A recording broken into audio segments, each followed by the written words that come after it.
Namaskar and welcome to the highlights of South Asian Games 2016. The 12th edition of the Games is being held in the twin cities of Guwahati and Shillong. And India's dominance at the Games continues. India is at #1 position on the medals tally, followed by Sri Lanka, Pakistan and Bangladesh. Saturday, the 13th of February, saw the start of the boxing action. And with the likes of MC Mary Kom, L. Sarita Devi, Shiva Thapa and Devendra Singh, India is expected to make a clean sweep as far as boxing is concerned. One of the other highlights of the day was India's success at triathlon. Remember, triathlon is an enduring sport that combines cycling, swimming and running. And India won not only gold but also silver in both men's and women's category. Then of course, India added further gold medal to its kitty in shooting, and there was action in football, handball, taekwondo and kabaddi as well. Enjoy the highlights now.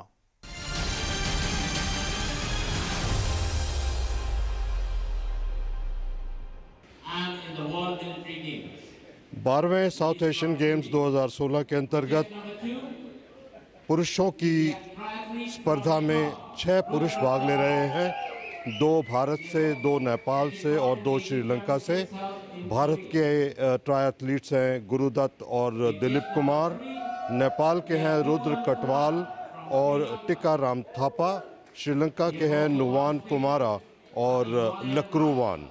Gurudatt services से हैं और दिलीप कुमार भी services से हैं। कुछ ही देर में शुरू होने वाला है, आप देख रहे हैं। और ये शुरू हुई रेस आप देख रहे हैं। सबसे आगे 1, 2 और 3 नंबर के ट्राई एथलीट्स जो हैं गुरुदत्त, रुद्र कटवाल और नुवान कुमारा, और उनके पीछे हैं दिलीप कुमार, टिक्काराम थापा और लकरुवान। ये पेरीमीटर पर चारों तरफ ये इस तरह से स्विमिंग करेंगे और 1500 मीटर पूरा करने के पश्चात ये यहाँ से ट्रांजिशन एरिया में जाएंगे, जहाँ से साइकिल उठाकर और फिर ये साइकिलिंग करेंगे 40 किलोमीटर की। और यहाँ पर दिलीप कुमार भारत के चेस नंबर 4 लीड करते हुए स्विमिंग 1500 मीटर के बाद अब ट्रांजिशन एरिया में। ट्रांजिशन एरिया के बारे में मैं बता दूं कि इन सभी एथलीट्स को अपने goggles, swimming goggles, caps basket में रखनी पड़ती है, अदरवाइज इनको 15 सेकंड की पेनल्टी लग सकती है।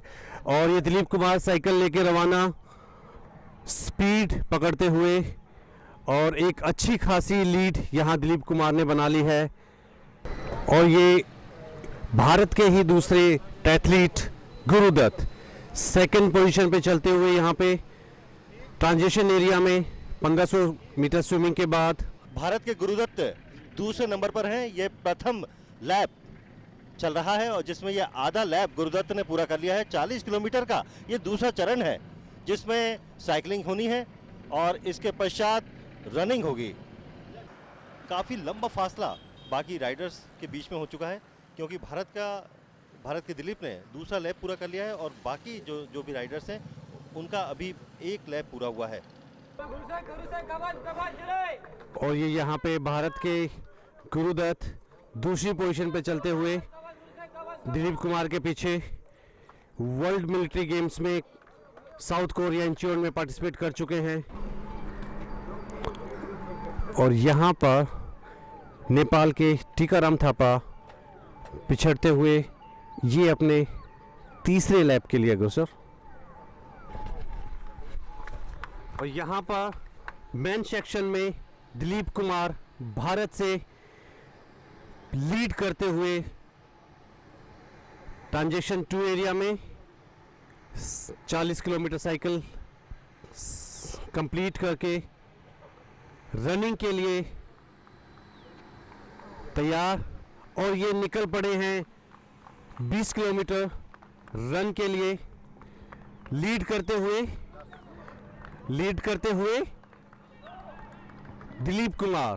भारत के ट्रायथलीट्स ने लीड ली हुई है और ये सबसे आगे हैं दिलीप कुमार, जो फिनिश लाइन की तरफ बढ़ते हुए बहुत तेज़ी से आखिरी उनका ये कोर्स पूरा करते हुए रनिंग वाला। और दिलीप कुमार ने इस तरह से गोल्ड मेडल जीत लिया है। और गुरुदत्त ने सिल्वर मेडल जीत लिया है। बहुत अच्छा प्रदर्शन रहा दोनों भारतीय ट्राई एथलीट द्वारा। दिलीप कुमार पहले स्थान पर, गुरुदत्त दूसरे स्थान पर। और ये हैं श्रीलंका के एथलीट नुआन कुमारा। ये इन्होंने कांस्य पदक जीता है। और यहाँ पे नुआन कुमारा श्रीलंका से ब्रॉन्ज मेडल मिला है इनको ट्रायथलॉन में। यहाँ 12th साउथ एशियन गेम्स में यूनियन स्पोर्ट्स मिनिस्टर मेडल पहनाते हुए। गुरुदत्त भारत से बहुत ही अच्छे एथलीट सर्विसेज में हैं। सिल्वर मेडल बैक किया यहाँ पर इंडिया के लिए।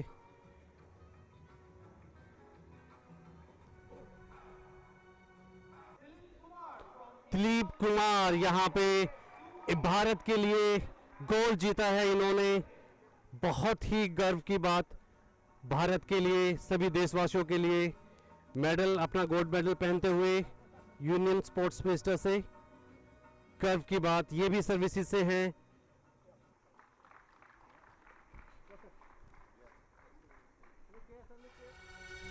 और अब महिलाओं की स्पर्धा शुरू होने जा रही है। इसमें भी 6 ट्राई एथलीट्स भाग ले रही हैं। 2 भारत की, 2 श्रीलंका और 2 नेपाल की।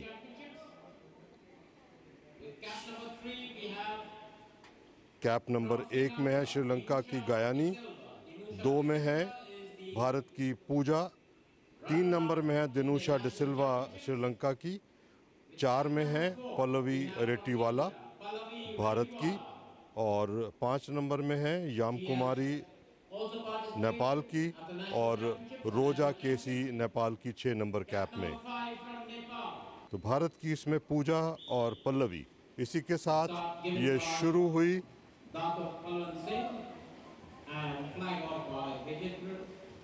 तो इस तरह से ये महिलाओं की अब रेस शुरू हुई है।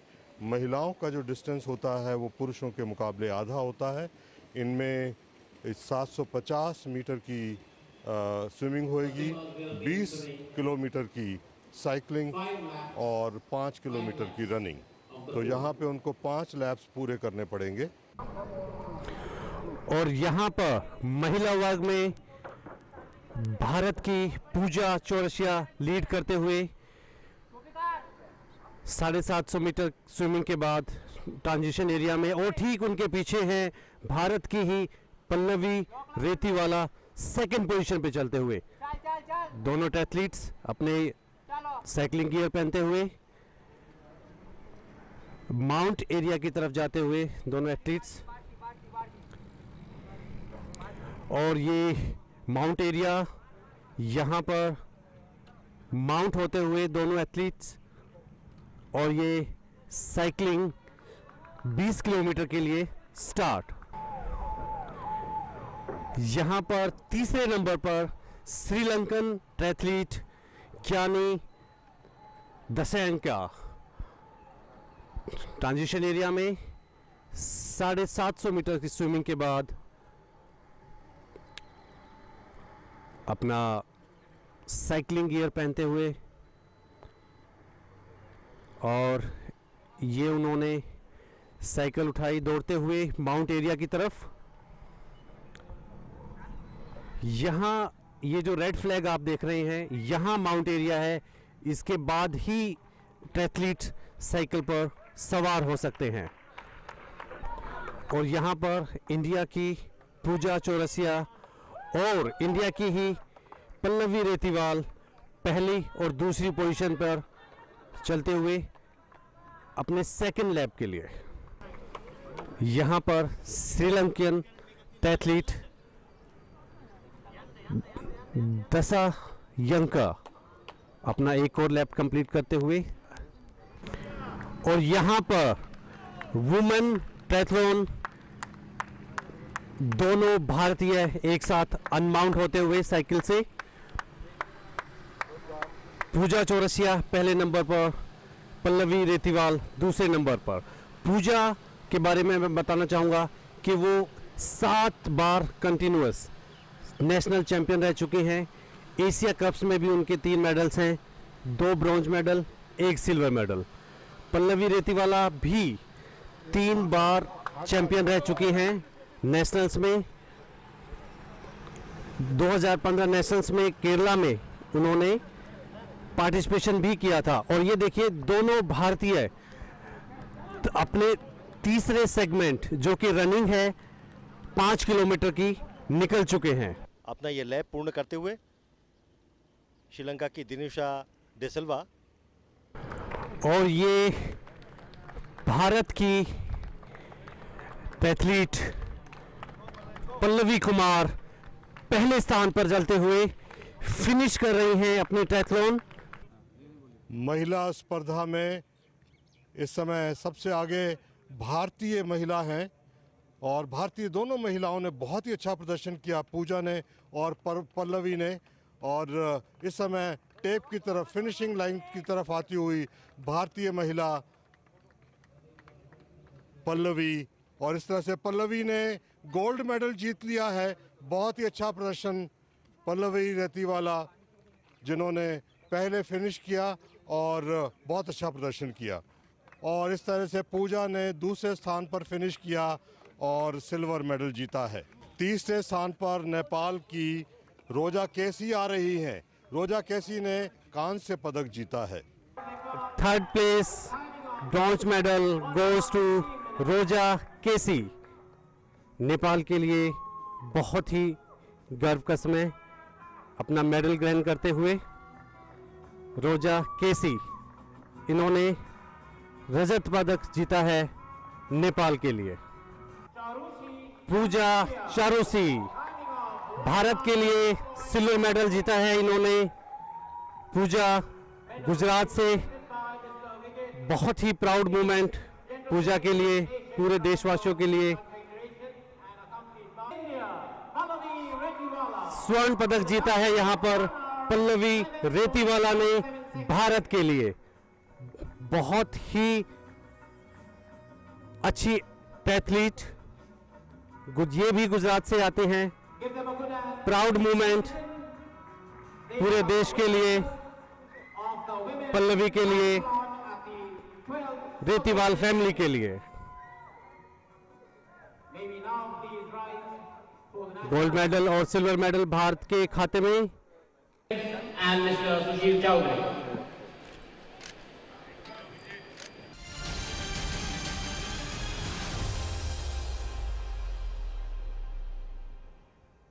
तो आपका एक बार फिर से बहुत बहुत स्वागत है कालीपाड़ा शूटिंग रेंज गुवाहाटी पर। इस 12वें दक्षिण एशियाई खेलों के अंतर्गत 10 मीटर इवेंट के फाइनल राउंड में पहुंचे हैं। सबसे पहले आपकी स्क्रीन पर ये हैं भारत के गुरप्रीत सिंह, जो कि काफ़ी प्रतिभावान शूटर हैं और लगातार उन्होंने अपने पदकों की श्रृंखला को आगे बढ़ाया है। भारत को बड़ी उन्होंने जीत दिलवाई है। और यहाँ पर ये उनकी क्वालिफिकेशन राउंड का स्कोर था गुरप्रीत का, 576 अंक उन्होंने अर्जित किए। और बीच में जो आप देख रहे हैं man in blue Omkar Singh, सर्वाधिक क्वालिफाइंग राउंड के अंक 583। और आपकी स्क्रीन पर ये जो पीले रंग का स्पॉट आ रहा है, ये बता रहा है कि इस शॉट में उन्होंने क्या कुछ किया, कितने अंक अर्जित किए। गुरप्रीत, ये भारत के ओमकार सिंह। लेकिन पाकिस्तान थोड़ी सी बढ़त, बांग्लादेश के हुसैन दूसरे स्थान पर। लेकिन यहाँ पर पहली सीरीज के 3 राउंड के बाद मोहम्मद हुसैन बांग्लादेश के आगे निकलते हुए, जबकि भारत के ओमकार सिंह ठीक उनके पीछे। But you have Kalimullah in between and M. Hussein, the danger man, also very close. Gurpreet has to pull up his socks. He has to shoot well. Being for the blood of the top 2, and Fernando is also now eliminated. Gurpreet for the second time has escaped elimination.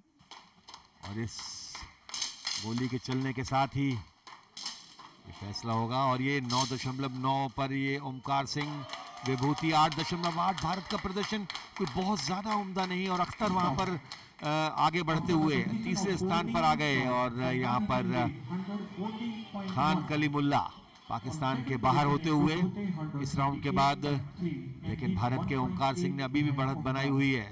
तो काफ़ी अधिक संभावनाएं इस बात की हैं कि ये स्वर्ण भारत को ही मिलना चाहिए, क्योंकि दोनों के बीच में जो अंतर है वो थोड़ा सा ज़्यादा है। और इस प्रकार की जो स्पर्धाएं होती हैं जहां दशमलव से फैसले होने होते हैं, वहां पर ये कह सकते हैं कि इतना बड़ा जो अंतर है वो काफ़ी। और ये 10.3 वहाँ पर कलीमुल्ला का, और भारत के लिए 8.1 बड़ा निराशाजनक Dilip Shivpuri. Now the last shot is going to that was a bad shot by Onkar Singh. He has been performing consistently well, but he's allowing Kalimulla to creep up now. Last shot to decide the gold medal and the silver. And remember, India has got 12 out of the 13 golds. The real danger of the gold slipping out of India's hand in this case. Singh has to shoot a 10 plus in order to remain alive. And that's a 10.1 for Singh, 10.2 for Kalimulla. Let us see the final score. Onkar Singh has won the gold. Onkar Singh has won the gold.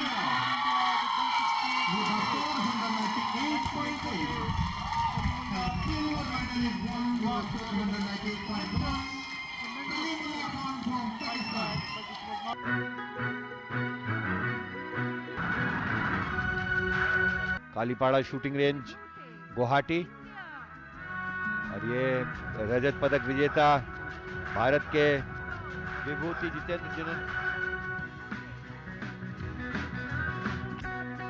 Kalimullah from Pakistan.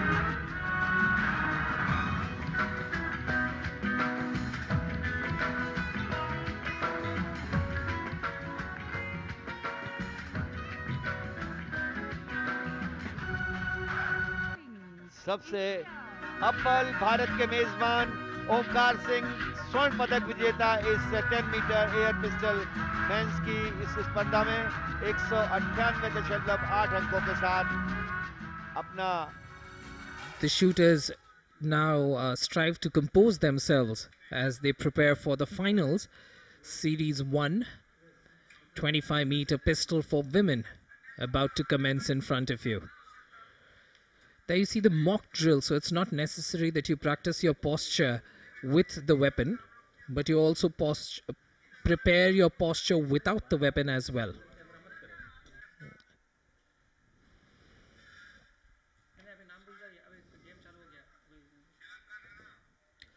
The Sri Lankan player there on your screen, fighting quite well there. At the bottom of your screen, you can see the accuracy with which each of these players are shooting.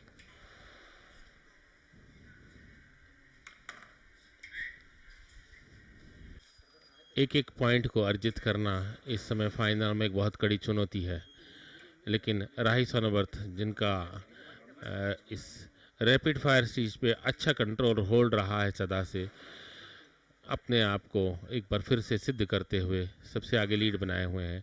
लेकिन उनके बराबर ही बिल्कुल चल रही हैं अनुराज सिंह, भारत की एक और बहुत मजबूत कंटेंडर और एक्स ओलंपियन।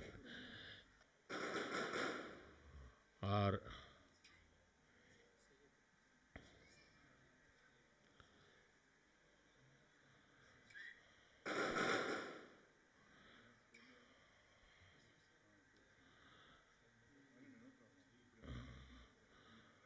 इस वक्त ताज़ा स्कोर के मुताबिक अनुराज ने लीड बरकरार रखी हुई है 1 पॉइंट से। 15 पॉइंट पर अनुराज सिंह, राही 14 पर और अनीसा सैयद 11 पॉइंट पर।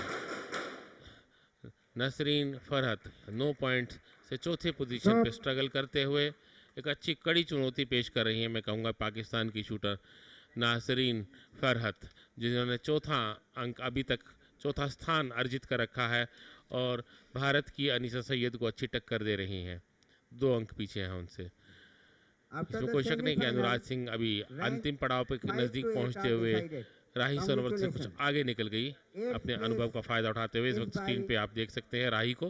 श्रीलंकन शूटर राही सोनावर्त एक अच्छी शूटर जिनका अनुभव अब काफ़ी हो चुका है और उनका खास तौर से फाइनल बड़ा स्ट्रांग रहा है शुरू से और उस चीज़ का उनको लाभ मिलता रहा है। लेकिन इस वक्त राही एक अंक से पिछड़ते हुए अनुराज सिंह से।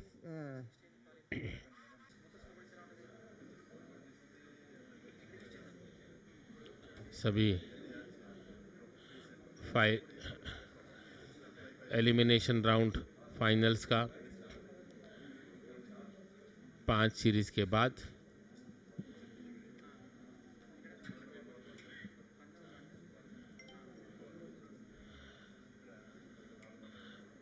अगले पड़ाव की तैयारी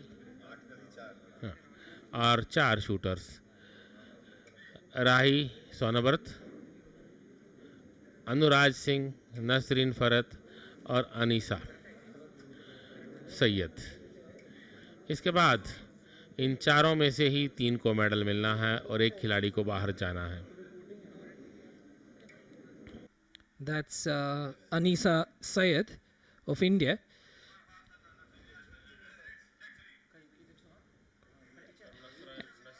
And Farhat Nasreen from Pakistan.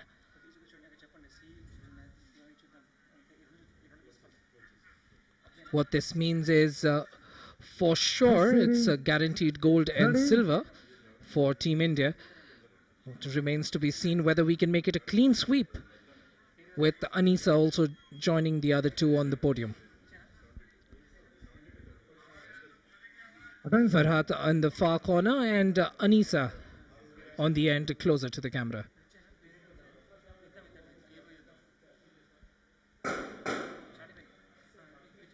There's a beautiful angle of the shot fired by Nasreen Farhat there. Second command coming through. Response from Anisa immediately getting herself onto the scoreboard.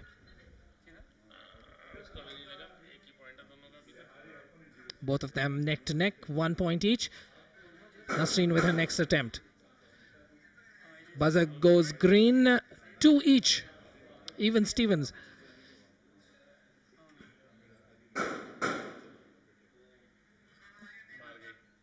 And Anisa up there too.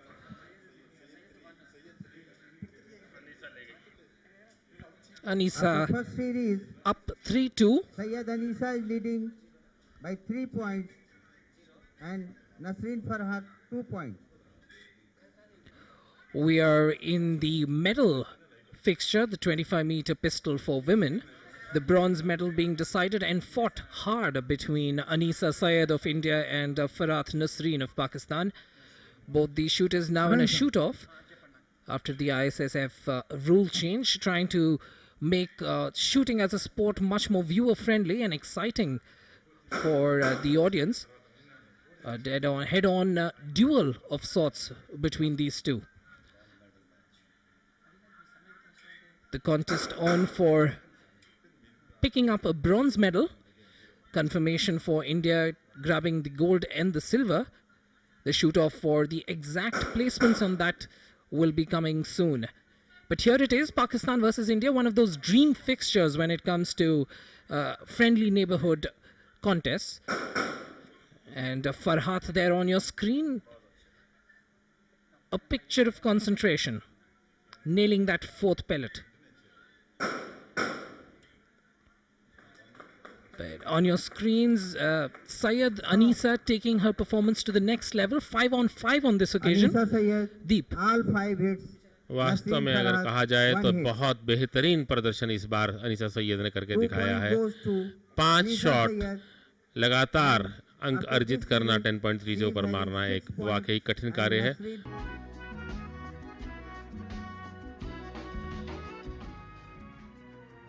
In this event,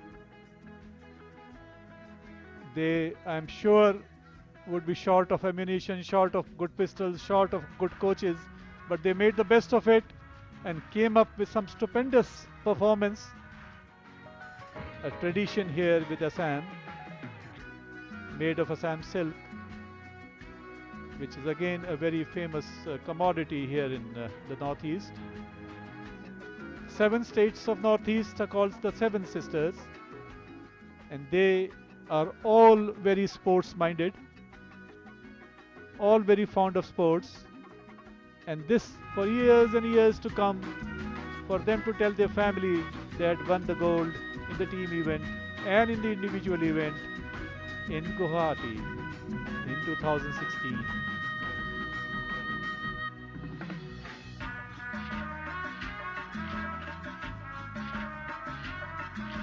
That's Anisa Saeed taking her medal from the dignitaries.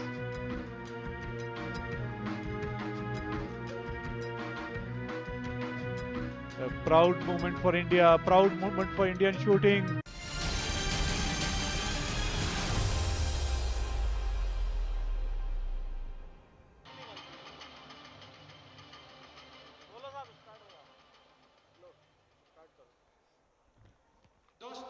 Huddle बनाकर अपनी रणनीति पर एकजुटता का प्रयास करती हैं टीमें, और अब रेड डालने की जिम्मेदारी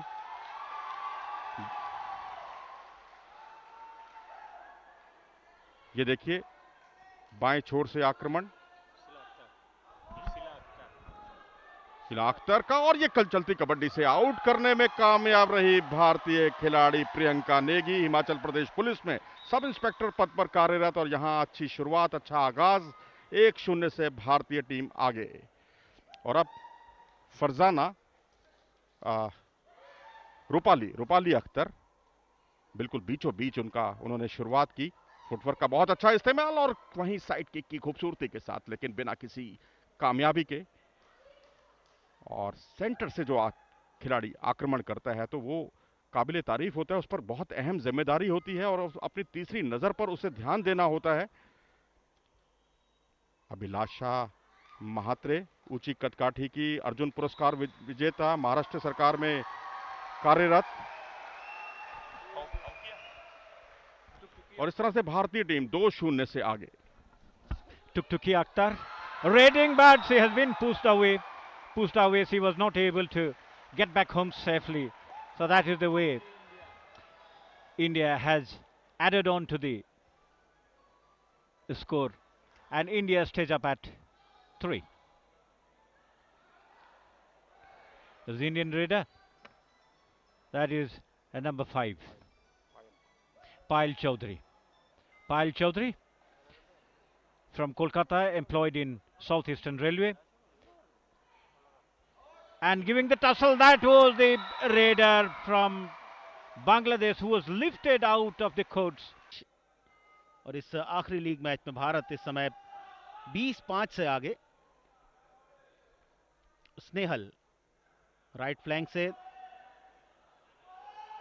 देखना है, कोशिश करेंगी रेड पर एक आतंक लेने की, और यहां डबल माइंडेड हुई वहां श्रीलंकाई बांग्लादेशी खिलाड़ी। पहले वे चाह रही थी कि एंकल पर टैकलिंग किया जाए, एंकल होल्ड करने की कोशिश की जाए, लेकिन स्नेहल जिस तरह से फुटवर्क है, और एक अच्छे खिलाड़ी की यही निशानी है कि वो अपने हाथ आगे रखता है, देखता है कि आपका जो अपोनेंट खिलाड़ी है वो किस तरह से आ रहा है। और यहाँ एक अंक अच्छे डिफेंस पर भारत के लिए और आया था। और हम आपको बतला दें कि भारत की टीम ने नेपाल को, श्रीलंका और पाकिस्तान की टीम को हराया था, जबकि बांग्लादेश की टीम श्रीलंका से हारी थी। पाकिस्तान और नेपाल को उन्होंने हराया था। इस समय रेड पर कोहिनूर बेगम इस समय रेड पर है। अंतिम समय का यह प्रयास किया जा रहा है, और जहां तक भारत की जो ये जीत है, जो कि निश्चित रूप से होनी ही है, वो लगातार चौथी जीत होगी इस लीग चरण में। नेपाल को 51-17 से, उसके बाद श्रीलंका को 37-19 से, और उसके बाद पाकिस्तान को 56-23 से पराजित किया था। और अब बांग्लादेश के विरुद्ध स्कोर है, जबकि खेल कुछ ही क्षणों में समाप्त होने वाला है। 43-10 का भारत के पक्ष में। भारत की ओर से हसीना बेगम एक मरतबा फिर, काफी नामी गिरामी खिलाड़ी भारत की, काफी अंदर तक गई। हालांकि कोई आवश्यकता महसूस नहीं की जाए कि उन्होंने कि बोनस लिया जाए, लेकिन फिर भी टच आउट के द्वारा अंक प्राप्त करने की कोशिश हर रेडर की होती है। लेकिन इस समय हसीना बेगम वापस चली आई। बिल्कुल अंतिम क्षणों का इस समय खेल चलता हुआ और तुकुती अख्तर इस समय आक्रमण पर हैं बांग्लादेश की तरफ से। 43-10 का स्कोर भारत के पक्ष में, जैसा कि आप देख भी रहे हैं। तुकुती अख्तर दाहिने फ्लैंक से अंतिम प्रयास कर रही हैं कि किसी प्रकार से अंकों का जो घाटा है उसे कम किया जाए। भारत लगातार चौथी जीत दर्ज करने के बिल्कुल दरवाजे पर खड़ा है। भारतीय महिला टीम पहले नेपाल को हराया, फिर श्रीलंका को, उसके बाद पाकिस्तान को और अब बांग्लादेश को भी पराजित कर दिया है 43-11 के मुकाबले 43 अंकों से। और ये दर्शकों ने तालियां बजाकर अभिवादन किया है भारतीय खिलाड़ियों का और जीत के लिए बधाई दी है भारतीय टीम को। 11 के मुकाबले 43 अंकों से भारत ने बांग्लादेश को भी पराजित कर दिया है। और ये अंतिम लीग मैच था, जैसा कि आप जानते भी हैं। 12 साउथ एशियन गेम्स में महिला वर्ग का भारत और बांग्लादेश के बीच बहुत ही आसानी के साथ भारत ने इस मुकाबले को जीता और दोनों टीमें मैच के बाद की औपचारिकता को पूरी करती हुई। बांग्लादेश 11, भारत 43। स्वागत है आपका गुवाहाटी के DTRP स्टेडियम में, जहां 12वें दक्षिण एशियाई खेलों के अंतर्गत कबड्डी प्रतिस्पर्धा आयोजित है। एक बहुत बड़ा मैच पुरुष वर्ग का भारत और पाकिस्तान की टीमों के बीच आप देख सकते हैं। भारत और पाकिस्तान की टीमें दोनों कोर्ट पर मौजूद वार्म अप करती हुई। बाईं ओर टेक्निशियल ऑफिशियल्स की टीम है। और जब कभी भी ये दोनों टीमें जब किसी भी खेल में जब आमने सामने होती है तो निश्चित ही जो है काफी रोमांचक की स्थिति बन जाती है। बिल्कुल सही बात है और रोमांच किसी भी स्पर्धा में होना एक बहुत अच्छी बात है, दर्शकों के लिए भी, खिलाड़ियों के लिए भी। यहाँ पर आप देख रहे हैं कि दोनों ही टीमें इस समय कोर्ट में मौजूद और वार्म अप का सिलसिला जारी है और दोनों ही एक दूसरे को निश्चित ही जो है रीड करेंगे। आप देख रहे हैं कप्तान अनूप कुमार को इस समय, और पाकिस्तान की यह पहली रेड के लिए आए हैं पाकिस्तान के अखलाक हुसैन हैं। अखलाक हुसैन इस समय दाहिने छोर से आक्रमण करते हुए, रोहित बिल्कुल कॉर्नर में, अखलाक वापस, और अब रेड पर हैं भारतीय कप्तान अनूप कुमार और दर्शक के उनकी इस रेड का जो है तालियों से स्वागत किया है और पूरी स्टेडियम में अनूप की गूंज सुनाई पड़ रही है। अनूप इस समय बिल्कुल बकलाइन के पास बोनस पॉइंट लेने में काफी माहिर, काफी फुर्ती है, अच्छा पूर्वानुमान लगाते हैं अनूप। और सबसे बड़ी बात है अमरनाथ के अच्छी तरीके से डिफेंडर्स की बॉडी लैंग्वेज को वो पढ़ते हैं कि वो क्या करना चाहते हैं। हालांकि जब भी जाते हैं अंक लेकर आते हैं, लेकिन इस मरतबा हड़बड़ी नहीं दिखाई। तहसीनुल्लाह पाकिस्तान की तरफ से जवाबी आक्रमण के लिए आए भारत के पाले में। देखना है तहसीन क्या करते हैं। लेफ्ट टू राइट आए हैं, बीच में बक लाइन को पार किया है, वो जरूरी भी होता है। बोनस अंक पर भी उनकी नजर है, लेकिन क्या कर पाते हैं ये तो देखने वाली बात होगी। तहसीनुल्लाह पाकिस्तान के ऐसे दूसरे रेडर हैं जो इस समय आए हैं। उससे पहले अखलाक हुसैन को पहले भेजा गया था। तहसीनुल्लाह है, काफी अंदर तक आए हैं, जोखिम ले रहे हैं। हालांकि खतरा मोल लेना नहीं चाहिए, लेकिन आक्रामक अंदाज है उनका काफी। और इसका जवाब भारत कैसे देता है ये देखने वाली बात होगी। अब अनूप के बाद अब भारत की तरफ से राहुल चौधरी को भेजा गया है। बहुत ही चिर परिचित जाने माने खिलाड़ी राहुल चौधरी, जिस प्रकार से अनूप का नाम है अंतर्राष्ट्रीय कबड्डी में, उसी तरह से राहुल चौधरी का नाम है। कई अंतर्राष्ट्रीय मुकाबलों में काफी शानदार प्रदर्शन करने के बाद, लेकिन इस बार Rahul Chaudhary. And raiding into India this time, that is number 2 of Pakistan, Mohammad Aklak trying for a leg thrust at the right flank, but that was not to be. No gain for him. Aklak once again.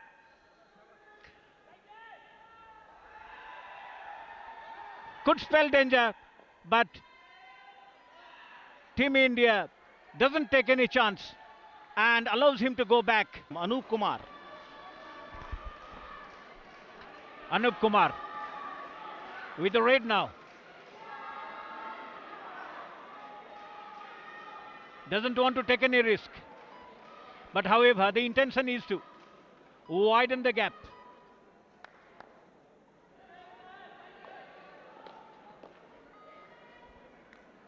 Akhlaq, Abdul Mukhtar, number 11.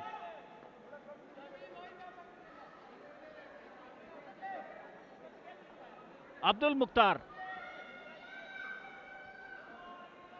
trying to dodge, tempting the Indian players to move into the booby trap so that he would be able to pocket a point.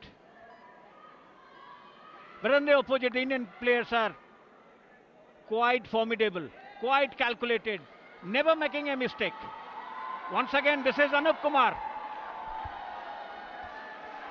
तो अंतिम seconds में अब यह मुकाबला चला गया है। भारत 9-8 से आगे। कप्तान अनूप कुमार देश ही नहीं बल्कि विश्व के शानदार कबड्डी खिलाड़ियों में जिनका शुमार होता है, और भारतीय कबड्डी टीम की कप्तानी वे कर रहे हैं। Asian games, world cup, Pakistan 8 और 34 सेकंड का समय बाकी। कौन सी टीम पहले स्थान पर रहती है? दर्शकों में भी बहुत ज्यादा उत्साह है, उत्तेजना है इस मैच के प्रति। एक एक अंक का जो संघर्ष है वो देखने को मिला। और अब पाकिस्तान की ओर से तेजी के साथ मोहम्मद रिजवान, एशियन गेम्स में पाकिस्तान टीम की कांस्य पदक विजेता टीम के मेंबर, और शायद ये आखिरी रेड हो सकती है जिस तरह से वे खेल रहे हैं।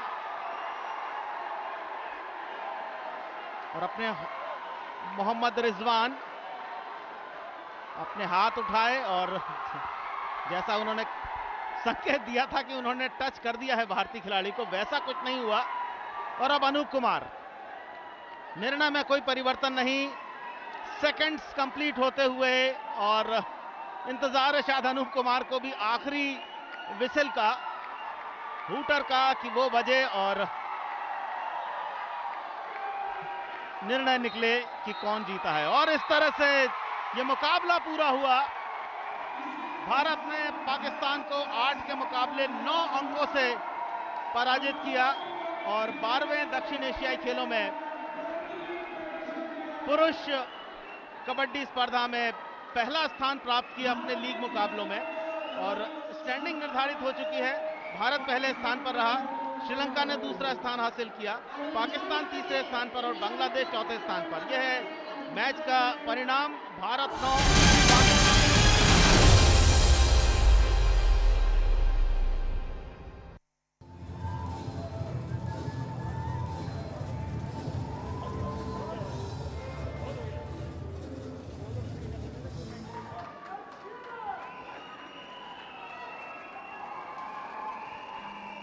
भारत क्या सोच रहे हैं इस मुकाबले को लेकर, जहां पर भारत के अबरार खान यहां पर मुकाबला कर रहे हैं। Yes, Mahesh, this is going to be a keenly contested final with the home favorite Abrar Khan up against Afghanistan's Mohsin Rezai. We'll wait and watch what happens with the end of this contest. It will definitely be a mouth-watering contest with both the fighters having proved themselves in the previous bouts. This is surely going to be one hell of a final. Using his quickness, agility, smart thinking to go for that kill. बिल्कुल 1 अंक की बढ़त वहां पर बना ली है भारतीय खिलाड़ी ने इस फाइनल मुकाबले में। स्वर्ण पदक की भिड़ंत भारत के मोहसिन रेजाई और Abrar Khan. And there we have a 1-point lead still in favor of India's Abrar Khan. Abrar is still waiting, looking for that in the last 30 seconds of this round 2. Went down for a nice high kick. What a strike. 3-point advantage in that strike. Abrar leading by 9 points to 5 and goes for a strong fist. But unfortunately, it's not good. It's awarded. 1 point for Abrar. What a turnaround of things is happening at this venue in round 2. Last 10 seconds of this keenly contested final. Wow, this seems like a mouth-watering clash, Mahesh. What a turnaround. And now we have Afghanistan's Rezai taking those 2 points. So trailing by 3 points, 10-7 in run of round 2. NEIGRIHMS indoor stadium Shillong Meghalaya में जो खेले जा रहे हैं, और खेल शुरू होता हुआ 43 सेकंड, 42 सेकंड, वक्त आगे बढ़ता हुआ, एक किक लगाई वहां पर भारतीय खिलाड़ी ने तेजी के साथ, लेकिन सेंटर रेफरी उससे सहमत नहीं। स्कोर 12-11। दोनों खिलाड़ी अपनी तरफ से पूरी कोशिश करते हुए अंकों को आगे बढ़ाने की पूरी आजादी, और जिस तरह से वहां पर भारतीय खिलाड़ी शायद अपनी आपत्ति जता रहे हैं कि व्हाट इज दिस, क्या कर सकता हूं मैं, जबकि 12-11 मैंने हिट किया था, मैंने किक लगाई थी। आखिरी 25 सेकंड का वक्त, भारतीय खिलाड़ी थोड़े से यहां दबाव में, और एक अंक अर्जित करते हुए अफगानिस्तान के खिलाड़ी मोहसिन रजाई। स्कोर बराबरी पर, 21 सेकंड का वक्त बाकी, एक अंक की बढ़त यहां पर बना ली है मोहसिन रजाई ने। अफगानिस्तान धीरे धीरे समीप आता जा रहा है स्वर्ण पदक के। 12 सेकंड 10 सेकंड का वक्त बाकी, और यहां पर भारतीय खिलाड़ी ने किक लगाने की कोशिश की। 14-12, 2 अंकों से भारतीय खिलाड़ी पीछे, एक अंक और जुड़ता हुआ, और इसके साथ 15 के मुकाबले 12 अंक, यानी 3 अंकों से मोहसिन रजाई ने स्वर्ण पदक यहां पर प्राप्त किया है। बहुत ही अच्छी भिड़ंत यहां पर देखने को मिली।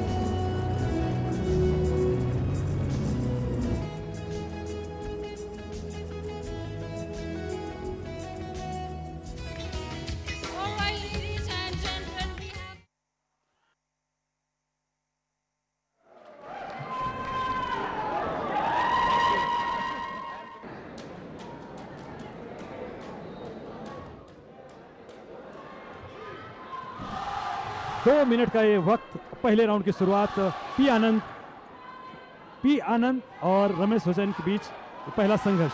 Well, there we see another exciting battle between P. Anand of India against Ramesh Hossaini of Afghanistan. What a day it is turning out to be for the sport of Taekwondo, Mahesh. This is really going to be a mouth-watering final. Ramesh Hussain जो कि अफगानिस्तान के खिलाड़ी है, वहां पर back kick, उसके बाद ये घूमती हुई किक, चेहरे का निशाना बनाकर अफगानिस्तान के खिलाड़ी ने वहां पर अंक अर्जित किए। अनबैलेंस हुए थे भारतीय खिलाड़ी, और 6 के मुकाबले 4, 2 अंक की बढ़त अफगानिस्तान के रमेश हुसैनी के पास। भारतीय खिलाड़ी को बहुत, भारतीय जो समर्थक है उनको बहुत बड़ी अपेक्षा यहाँ पर पी आनंद से, और इंडिया इंडिया के नारे बुलंद होते हुए 6-4 का स्कोर, 2 अंक से पीछे भारतीय खिलाड़ी P Anand. You could see the loud cheer of India by the crowd, and Anand gets another point in his kitty. पूरे मैच का कॉम्प्लेक्स चेंज होता हुआ यहाँ पर पूरा 1 अंक की बढ़त भारतीय खिलाड़ी के पक्ष में, लेकिन इस बार फिर 1 अंक अर्जित करते हुए रमेश हुसैन ने स्ट्रेट किक के जरिए यहाँ पर तुरंत जवाब लिया। किक के जरिए भारतीय खिलाड़ी ने, दोनों ही खिलाड़ी बिल्कुल कड़ा संघर्ष करते हुए लगातार किक जड़ने की कोशिश, round kick, spinning kick, back kick. अब 4 किक का प्रदर्शन, 11-10, 1 अंक की मार्जिनल बढ़त। ताइक्वांडो में कोई ज्यादा मायने नहीं रखती, लेकिन फिर भी 1 अंक की बढ़त तो है भारतीय खिलाड़ी के पास, पी आनंद के पास। Score 11-10। To remember, and there we have P. Anand of India, the clear winner by 1 point. What a victory! What a moment for him! Wow, that was the match of the evening. After the mouth-watering final in the women's category, here we have a champion of SAF Games, P. Anand.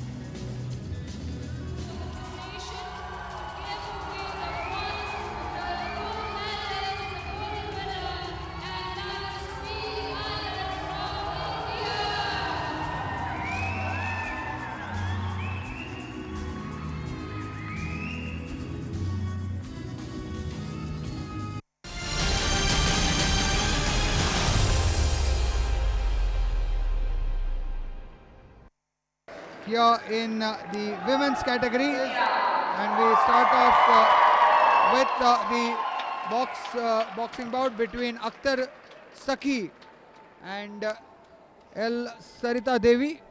जब से women boxing चालू हुई है तब से वो participate कर रही हैं अपनी मित्र मैरी कॉम के साथ। दोनों ने एक साथ बॉक्सिंग शुरू करी थी और अभी तक दोनों ही लगातार कर रही हैं। ये बड़ी सौभाग्य की बात है कि जो 2002 में वर्ल्ड चैंपियनशिप में टीम थी वही टीम दोबारा है, मैरी कॉम और एल सरिता देवी। बहुत अच्छा अटैक एल सरिता देवी का। एशियन गेम्स के बाद कुछ चुनौतियों के चलते वो अपना खेल से दूर रही थी, अभी लेकिन पुनः वापसी करी और बहुत ही अच्छा अटैक और काउंटिंग बांग्लादेश की मुक्केबाज की। आजकल एल सरिता देवी जो है केरला में डी चंद्रलाल के साथ ट्रेनिंग कर रही हैं, जो कि इनके अभी पर्सनल कोच हैं, उन्हीं के पास से ट्रेनिंग कर रही है। बहुत ही अच्छी ट्रेनिंग, बहुत ही अच्छा राइट क्रॉस, अगेन राइट, दो अच्छे राइट क्रॉस लगाए एल सरिता देवी ने अपने प्रतिद्वंदी बांग्लादेश की मुक्केबाज को। इसके कारण काउंटिंग हुई, लगातार दूसरी mandatory counting L Sarita Devi की। अच्छी वापसी बॉक्सिंग में, बहुत ही अच्छी मुक्केबाज, बहुत। और ये तीसरा, और ये रेफरी ने मुकाबला रोक का उनके पक्ष में किया। एक तरफा मुकाबला था, उनका कोई भी सानी नहीं इस वेट में। अभी तक 60 केजी में सरिता देवी का बहुत ही, कितना अच्छा राइट और लेफ्ट हुक का कॉम्बिनेशन, अगेन राइट, कितना आत्मविश्वास के साथ लेफ्ट हुक राइट क्रॉस लगाया, बहुत ही अच्छा राइट क्रॉस, फिर लेफ्ट हुक, अगेन राइट, बहुत ही अच्छा। रेफरी को बीच में आना पड़ा उस मुकाबले को रोकने के लिए। बहुत ही अच्छा मुकाबला, एक तरफा मुकाबला, जिसको कि सरिता देवी ने बहुत ही जल्दी अपने अनुभव के साथ खत्म किया। अभी बहुत ही अच्छी वापसी एल सरिता देवी की। किशोर, आप इस बारे में कुछ कहना चाहेंगे? Yes, it just went one way there, and Sarita Devi, there you would see registering an emphatic victory just a few minutes into that opening round. So what a comeback here for L. Sarita Devi of India after serving that ban which was imposed on her. Very unfortunate what had happened. What a comeback! L. Sarita Devi acknowledging the cheers, the applause of this loving. Shiva Thapa और दिनेश श्रेष्ठ दोनों के मध्य ये मुकाबला होगा। भारतीय मुक्केबाज ring की ओर आते हुए शिवा थापा।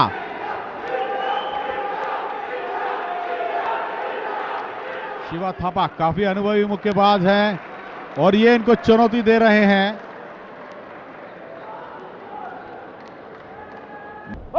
काउंटर में बहुत ही अच्छा हुक मारते हैं, स्टेप बैक करके लेफ्ट हुक को बहुत ही सुंदर प्रदर्शन कर रहे हैं शिवा थापा। फुटवर्क, अच्छा फुटवर्क, लेफ्ट राइट अपरकट और साइड निकलते हुए। विमल, बहुत ज़्यादा नीचे झुक रहे हैं नेपाल के मुक्केबाज, ये उनके लिए बहुत ही नुकसानदायक है। जब भी वह स्टैंडिंग बाउट खेलें, सर को उठाकर खेलें, तो उनके लिए काफ़ी अच्छा होगा, क्योंकि पिछड़ तो वह चुके ही हैं। जब भी वह रिंग अपने मुकाबले में वापसी चाहते हैं तो करो या मरो वाली स्थिति है। आखिरी राउंड है, आखिरी दौर है, कुछ ही क्षण शेष हैं, 1 मिनट 20 सेकंड का खेल रह गया है केवल बाकी। तो यहाँ पर उनको यदि भी खेलना है तो सर को उठाकर शैलगार्ड रखकर अपने आप को बचाकर अधिक से अधिक प्रहार करने होंगे, और प्रहार करने ही नहीं होंगे, एक सफल प्रयास भी करना होगा और वो टारगेट एरिया पे लैंड करे तभी फायदा होगा। मगर वहीं पर शिवा थापा की स्ट्रेटेजी की अगर हम बात करें, देखिएगा शैलगार्ड पूरा हटा लिया है, आमंत्रण दे रहे हैं अपने प्रतिद्वंदी को कि वह आगे आए। जैसे ही प्रहार करते हैं, स्टेप बैक लेते हैं, वीप करते हैं, वीप करने के बाद हल्का सा डोज लेकर फिर प्रहार करते हैं, बॉडी वेट को ट्रांसफर करते हैं। ये एक अच्छी रणनीति है, बॉडी वेट को ट्रांसफर करके फिर प्रहार करना। विमल जी हाँ संजीव, मैं आपकी बात से पूरी तरह सहमत हूँ। अपने को पूरी तरह बचाकर आगे जो काउंटर अटैक करते हैं, बहुत ही सुंदर काउंटर अटैक करते हैं शिवा थापा। पहले स्टेप बैक करते हैं, बॉडी को पीछे ले आकर पूरी बॉडी फोर्स के साथ अपने प्रतिद्वंदी पर बहुत ही अच्छा लेफ्ट हुक का right cross, left uppercut, Shiva Thapa का हुक, पीछे हटते बहुत ही खूब। संजीव आपने देखा पीछे हटते शिवा थापा बहुत ही अच्छा हुक का प्रयोग करते हैं। अभी अपरकट लगाया था, बहुत ही अच्छा राइट अपरकट था उनका, चिन पर सीधा नेपाल के मुक्केबाज के। बहुत ही अच्छा लेफ्ट हुक अपरकट अपने को बचाते हैं। काउंटर बहुत ही अच्छा काउंटर अटैक का ये अपने शोएब करके बहुत ही अच्छी तरह से बचाया। ये उनके आत्मविश्वास का वो है। बहुत ही अच्छी तरीके से मुकाबला अपने पक्ष में करते हुए, और बहुत ही आत्मविश्वास साथ अपने कॉर्नर पर शिवा थापा, और ये दर्शकों का पूरा उत्साह उनके साथ। और ये देखिएगा एक तरफा मुकाबला, नेपाल के विरुद्ध इस मुकाबले को जीता शिवा थापा। और ये रिंग की तरफ आते हुए अगले प्रतियोगी 75 किलो भार वर्ग के ये हैं जानी जेवल असलम बांग्लादेश के, और इनको चुनौती दे रहे हैं भारत के विकास कृष्णा और धर्मेंद्र यादव और जीएस संधू प्रशिक्षक रिंग के ऊपर अपने मुक्केबाज के साथ। विकास कृष्णा 75 किलो भार वर्ग के ओलंपियन, काफी अनुभवी मुक्केबाज हैं, अंतरराष्ट्रीय खेल का काफी अच्छा अनुभव है विकास कृष्णा के पास। आईबा वर्ल्ड बॉक्सिंग चैंपियनशिप वर्ष 2011 बक्कू ब्रॉन्ज मेडल और क्वालिफाई फॉर ओलंपिक वर्ष 2012 के ओलंपिक क्वालिफाई किया था Asian boxing world boxing championship में, और 2012 में लंदन ओलंपिक में प्रतिनिधित्व किया था भारत का। एशियन गेम्स वर्ष 2014 साउथ कोरिया ब्रॉन्ज मेडल जीता था, और एशियन बॉक्सिंग चैंपियनशिप वर्ष 2015 बक्कू में सिल्वर मेडल। और ये मुकाबला शुरू दोनों ही मुक्केबाजों के मध्य। विकास कृष्णा भारतीय मुक्केबाज, काफी उम्मीद है इनके साथ पूरे भारत की, और 75 किलो भार वर्ग का पहले राउंड शुरू हो चुका है। चुनौती दी है बांग्लादेश के जॉनी जेवल अहमद, बांग्लादेश के पहला चक्र। विकास कृष्णा जो कि हरियाणा पुलिस में कार्यरत हैं, डीएसपी के पद पर कार्यरत हैं। और सबसे बड़ी चीज मैं आपको बताना चाहूंगा दर्शकों को, किशोर, ये विकास कृष्णा वो बॉक्सर है जहां साई भिवानी से, जहां से अखिल, विजेंद्र, जितेंद्र, जय भगवान और आपके दिलबाग उत्कृष्ट खिलाड़ी, सोनू उत्कृष्ट खिलाड़ी, जो कह सकते हैं हम बॉक्सिंग की एक ऐसी धरोहर वहां से निकलती है। तो एक ऐसी साइज ट्रेनिंग सेंटर है, ऐसा ट्रेनिंग सेंटर है जहां से सारे ही अंतरराष्ट्रीय खिलाड़ी निकलते हैं। और हरियाणा राज्य, और यहां देखिए काउंटिंग, 6 अर्जुन अवार्डी उसी जगह से निकले हैं, भवानी स्पोर्ट्स कॉम्प्लेक्स से, भिवानी से, और साई ट्रेनिंग सेंटर भिवानी, जहां पर जगदीश कोच है, द्रोणाचार्य अवार्डी हैं इनके प्रशिक्षक। और वहां से ये देखिएगा कितना शक्तिशाली प्रहार था, काउंटिंग की गई। मुझे नहीं लगता यह मुकाबला तीसरे राउंड तक चल पाएगा। विकास कृष्णा दूसरी बार काउंटिंग, अपरकट के साथ बांग्लादेश के खिलाड़ी के ऊपर अपरकट, शक्तिशाली प्रहार। Yes, really, Sanjeev, it's been dominated by Vikas Krishnan, and you rightly said that place Bhiwani, from where so many international boxers have emerged, and really look at this once again, going on the attack, not giving any chance whatsoever. Referee द्वारा मुकाबले को उसी समय रोक दिया गया। TKO, technically knockout in favour of red. Vikas Krishna के पक्ष में पहले चक्र के भी अभी 48 सेकंड शेष थे। वहीं पर रेफरी ने जब देखा एक तरफा मुकाबला है, बांग्लादेश के खिलाड़ी उसमें आगे नहीं खेल सकते, तो वहीं पर रेफरी ने अपनी शक्ति का प्रयोग किया और मुकाबले को उसी क्षण, किसी भी दौर में किसी भी क्षण रेफरी जब भी यह समझता है कि एक तरफा मुकाबला है, प्रतिद्वंदी को नुकसान हो सकता है, उसको बचाने के लिए अत्यधिक मार से मुकाबले को रोका और यहां विजेता की घोषणा की जाएगी। मैच एक औपचारिकता रह गई है हाथ उठाने की। और विकास कृष्णा जिन्होंने विजयी प्राप्त की है अपने प्रतिद्वंदी जानी, जो कि बांग्लादेश के खिलाड़ी थे, ब्लू कॉर्नर के, उनको परास्त किया। So those were the sporting highlights of Saturday, the 13th of February. A look at the medals tally indicates India is at #1 position, and the difference between India and Sri Lanka in terms of gold medals is huge. But a word of praise for Team Sri Lanka as well. When the South Asian Games happened the last time, that was in Dhaka, the capital city of Bangladesh, in 2010, Sri Lanka was at #4. They have leapfrogged to #2, given some exemplary performances. And then, of course, you've got the Pakistani team and Bangladesh team at #4.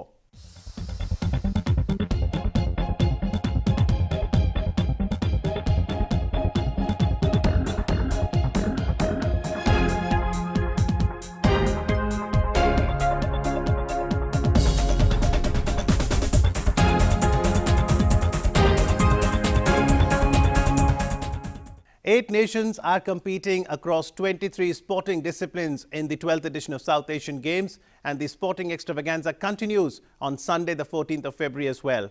Let's now take a look as to what's the schedule for Sunday.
We're very sure that the sports lovers are enjoying the coverage on Doordarshan. You can catch the latest in sports on social media as well. Our Facebook address is facebook.com/DoordarshanSports. Our Twitter handle is twitter.com/DDSportsIndia. And our YouTube address is youtube.com/DoordarshanSports. And as you can see right behind me, Tekor, that's the mascot of the 12th edition of South Asian Games, and the baby rhino spreads the message of peace, prosperity and progress. Keep enjoying watching sports on Doordarshan.